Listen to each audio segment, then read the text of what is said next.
Hello, ladies and gentle people. It is currently Wednesday, October 26, 2011. And this is day 9 daily number 365. Yes! Yes! It takes me almost exactly 2 years to do 1 year's worth of dailies. That is so kick-ass. In fact, I'm so excited, guys. You're going to see me tweet live right now. Oh my god, day 9. Daily number 365 has just gone live this very moment. See you at www.day9.tv for it. Happy faces! God, that is so cool. And to celebrate, what we're going to be doing is a new little experimental type of daily that will continue for about the next maybe week or so. First of all, let me just note that Fun Day Monday was just a stunning success on Tuesday yesterday, and I'm very excited about that.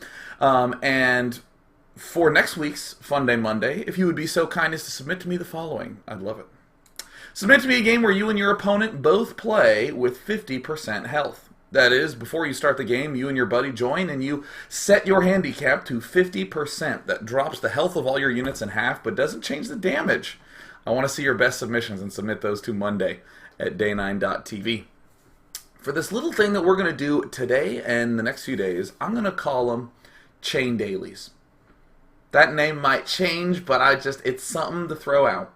What we're going to do is today we're going to look at a game from I Am MVP and talk about all the amazingness in his gameplay. Not just the build order itself, which is kind of increasingly popular but still very unusual. We're also going to talk about stylistic elements that are kind of unique to him throughout, specifically with decision making and all that sort of good jazz. And then we're going to talk about some of his maneuvers and decisions he makes in the late game. And all of this is so that you can go try it out. In the next 24 hours, I want you to submit to me a game of you playing like MVP. Submit it to Tuesday at day9.tv. And what's going to happen is that tomorrow, the first half of the daily is going to be reviewing one of the submissions so we can see some of the problems that come up. The second half of the daily is going to be me doing an entirely new pro game. And then again, asking to submit for the next daily. So in other words, you know how we kind of do for Newbie Tuesday, where I'm like, submit to me a game and we'll watch it next week. Instead, it's submit to me a game, we'll watch it tomorrow. And we'll do half review, half new game. And then another game for tomorrow. Half new, half review. Let's see. People getting excited about this in the chat. People getting excited about this in the chat.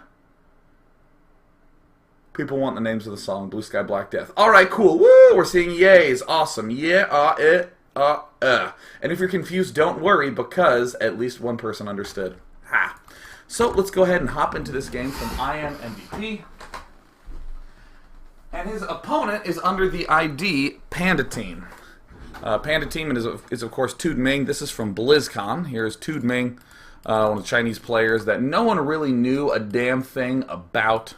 But that's okay, because he turned out to be a quite good Zerg. So, whoa. Easy, slow it down now. So what we're going to do is we're going to do our typical traditional analysis. Where we look at MVP's play. We'll talk a little bit about Tude Ming's play. But again, the whole point is that I want you, literally within the next 24 hours, to submit to me a game of you playing like MVP. And there'll be instructions in a little bit at part 2. Yeah, let's get that sound on. Thanks, guys. Thanks. Yeah, submit to Tuesday at day9.tv being like, this is my MVP style game. So, let's go ahead and go through the ultra super duper basics. He's going to be building the supply depot at the front of his ramp. The map is Zelnaga Caverns. There are some oddities, like for instance, this divot right here. I don't know if you know, but you can build a bunker right here and a Marine can hide behind it, thereby making bunker rushes really annoying. And of course, because Zerg's at the top, Zerg has to be sort of ultra aware of this fact.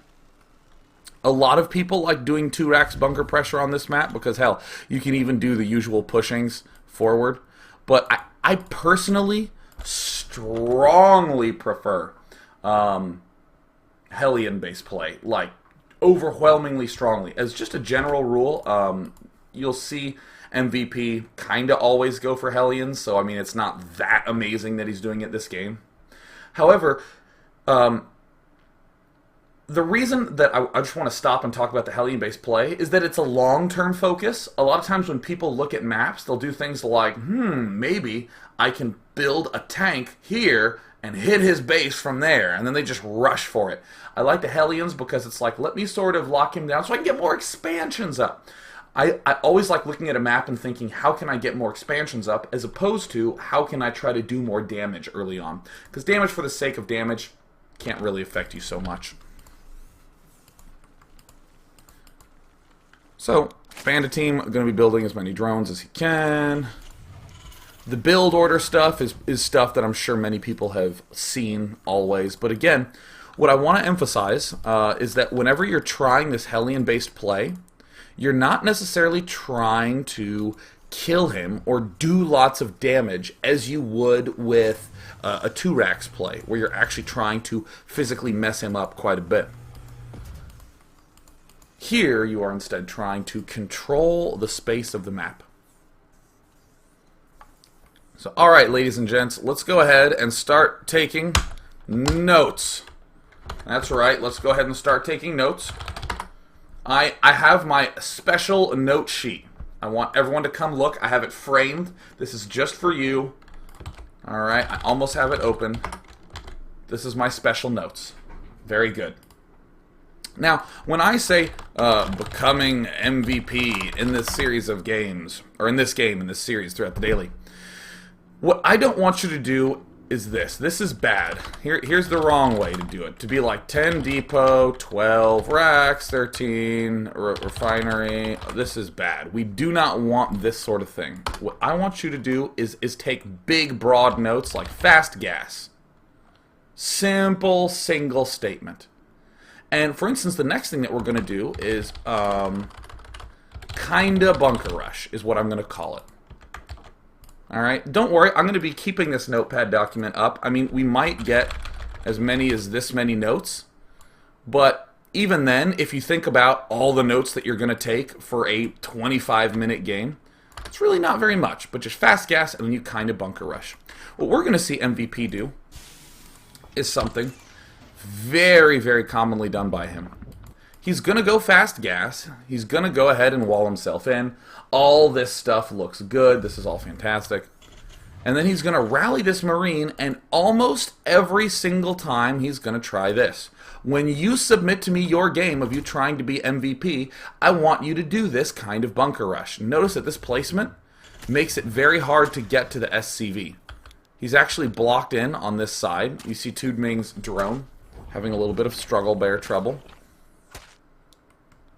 And even look at the resources. MVP has enough gas to build the factory. He doesn't have enough minerals, and that's fine. He's actually not caring as much about getting his factory up instantly. He really just wants his bunker pressure to be consistently occurring. And he loses the SCV. I want you to note that there's not SCVs rallied like crazy.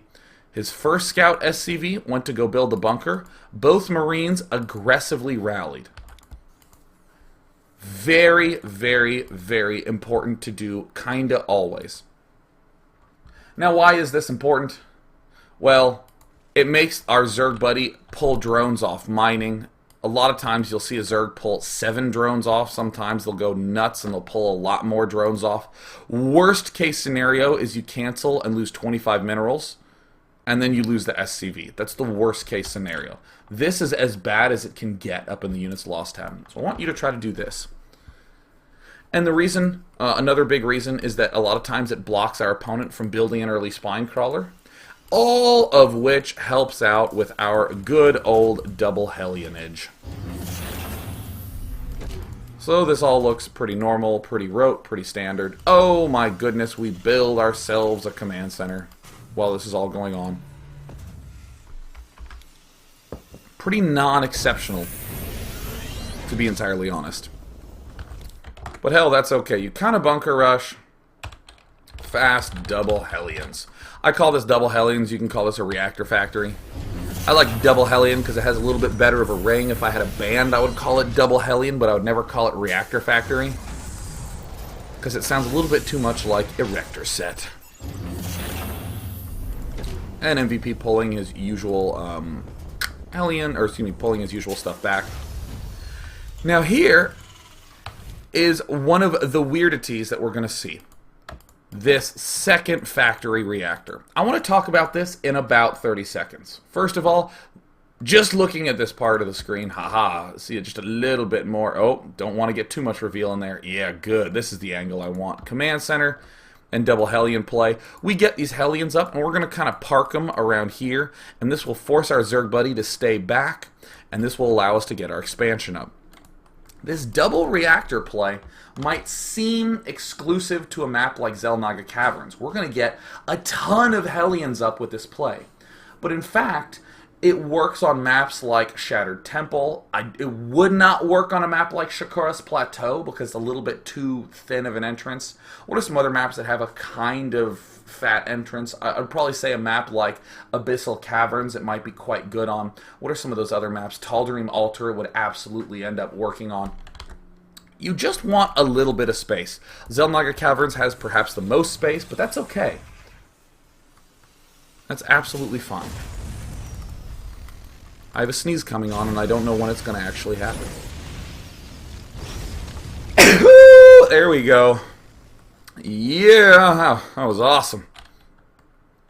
Alright, so I'm going to add... Whoops. I don't want you to see me. I didn't want to Alt-1. I wanted to Alt-Tab. There we go. Fast gas, kind of bunker rush, fast double Hellions. Get another reactor factory. This stuff, seeming obvious. This, perhaps a little bit surprising. Now, one thing that I will say just as a note for you and me, you're not going to be doing much else for a while other than just building Hellions. You are not going to be suddenly getting another gas geyser and getting upgrades. You're not going to be adding on more barracks. Producing 4 Hellions at a time is damn expensive. No reason to try to resist that fact. Hellions heading to the front. All's looking well and good. Excellent. Now, this is actually a very unusual move for MVP to do. And before we end up taking a break, before we go into part number 2, I want to talk a little bit about these first 2 Hellions. Let us, for the time being, forget about the buildings back here. The 2 Hellions, it's very easy to do this sort of thing that we're seeing MVP do, to rush up into the main base. This can actually get you in a lot of trouble, a kind of trouble that we're going to see very, very soon once Toothmane kills all this stuff off. Alright, cool. Join me in the MVP cam. Holy crap, we don't have any vision of frickin' anything. We don't know what's going on at the watchtowers. We don't know if our opponent, maybe has a whole bunch of Zerglings rally to our base to do anything crazy. We have no vision at all. So the big thing that I want to emphasize to you as we come over here, and notice all these, like fast gas, kind of bunker rush, double Hellion Expo, get another reactor, these all seem like build order type things, but I'm even going to put some stars by it, just to make it stand out. Don't be too aggro with Hellions. This is actually an extremely important part of the build. This is an extremely important part of the way that this strategy works. You get a lot of Hellions, and they're mainly there to, to batter down his front. You're not trying to do a lot of damage. You're trying to take as little damage as possible. Take as little damage as possible. So I'm even going to include opt to take 0 damage. Or, how do I want to say that? Yeah, don't be too aggro with Hellions. Keep Hellions alive instead of attacking. And damn it, I think I'll even have to expand my notepad out. I like the fact that it was square earlier, but you know what? A nice big fat rectangle's fun. Instead of suiciding's probably a better word. Keep these Hellions alive instead of suiciding. Now, one thing that we're going to see sort of as a consistency that MVP does is that he will take a lot of opportunities to be aggressive, but he will not try to do damage with them.